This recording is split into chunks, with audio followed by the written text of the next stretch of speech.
Hello, thank you for joining me once again. Do you ever wish that you had an off button? Something to press to stop you?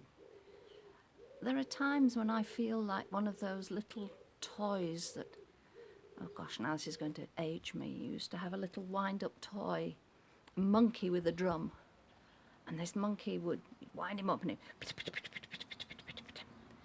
driving parents mad, but the children used to seem to like them. I feel like that little monkey with a drum sometimes.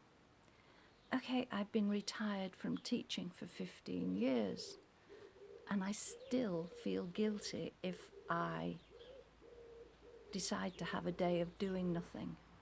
I decided on that yesterday, and I ended up with a yes, but I'll just do this, I'll just do that. I can't sit and curl up and enjoy a book or sit and do not a lot. I've always been busy. Yes, there were the years of teaching, and I was ruled by a timetable and a diary and worked till late every night and every Saturday and part of Sunday as well. But before that, I'd still been busy. I only worked part-time until I did my teaching qualification. But we'd moved into an 8-bedroomed house, and I decorated all the way through. And then once that was sorted, and I made the curtains and all the bed covers and everything else. Once that was sorted, I started doing bed and breakfast. And I was reminded of this by the golf that's just happened, the Open.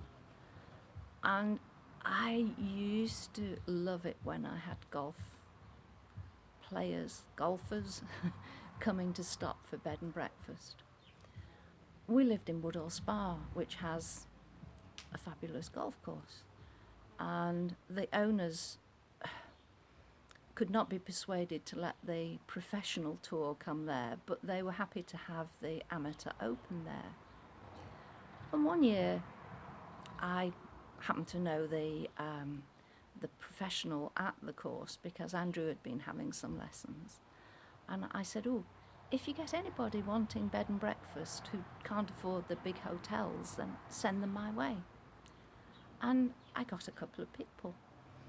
And one of them went on to the final, and Andrew was actually caddying for him, but then he had chicken pox or something and missed out on the final. But the next time it came, this guy phoned and said, can myself and my mate come and stay? I said, yes, of course you can. And there's so-and-so, and there might be somebody else phoning. And I ended up with, I can't remember what it was, 10 or 12, but a lot of young men who were playing golf. I had one rule, and that was you don't leave your clubs in your car, you bring them in.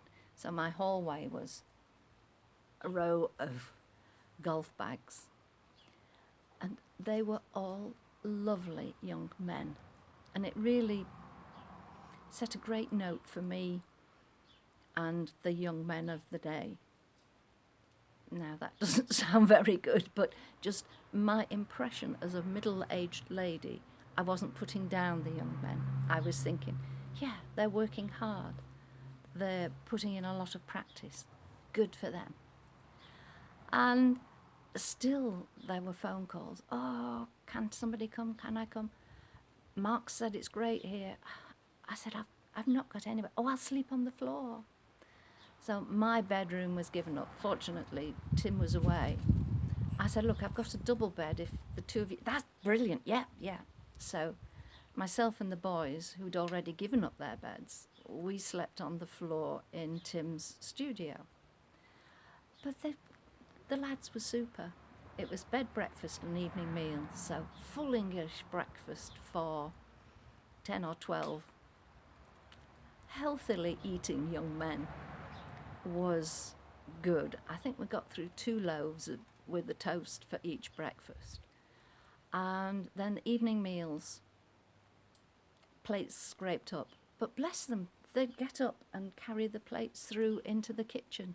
I said, no, you've cooked a lovely meal for us, so we'll help you. And I'd always say, there's the kettle in the kitchen, there's the tea, the coffee, just help yourselves. And of course they had the run of the sitting room and the television and everything. I think they even took over the boys' miniature snooker table, well, half-size snooker table upstairs. But they made themselves at home, and they'd knock on the studio door. We've just got the kettle on, do you want a brew? And I loved having them round. But I was busy, and I still had to do working part-time, taking the boys to swimming and goodness knows what else.